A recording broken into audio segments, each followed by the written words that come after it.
பணமழை.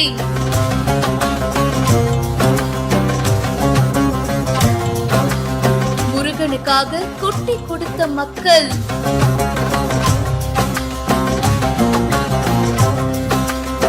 மருதமலை சுப்பிரமணிய சுவாமி திருக்கோவில்ல உண்டியல திறந்திருக்காங்க. நம்மள நிறைய பேரு கோவிலுக்கு போவோம்.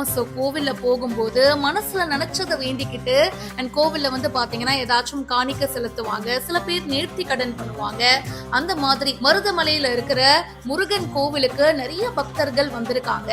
அண்ட் இப்போ பாத்தீங்கன்னா கோவிலுடைய நிரந்தர உண்டியல் எனும் பணி நடந்திருக்கு. கோவிலுடைய பணியாளர்கள், கண்காணிப்பாளர்கள் மற்றும் பக்தர்கள் முன்னிலையில உண்டியல் என்னும் பணி நடந்திருக்கு. நிரந்தர உண்டியல் வரவு 65,54,589 ரூபாய் அப்படின்னு சொல்லியிருக்காங்க. தங்கம் 108 கிராமும், வெள்ளி 4 கிலோ 98 கிராமும் இருந்திருக்கு. கூடவே பித்தளை 13 கிலோ 950 கிராம் அப்படின்னு கோவில் நிர்வாகத்தினால தெரிவிக்கப்பட்டிருக்கு. இந்த வீடியோ பத்தின உங்களுடைய கருத்துக்களை கமெண்ட் செக்ஷன்ல சொல்லுங்க. மேலும் பல செய்திகளுக்கு இப்பவே பிஹைண்ட் ரூட்ஸா ஃபாலோ பண்ணுங்க.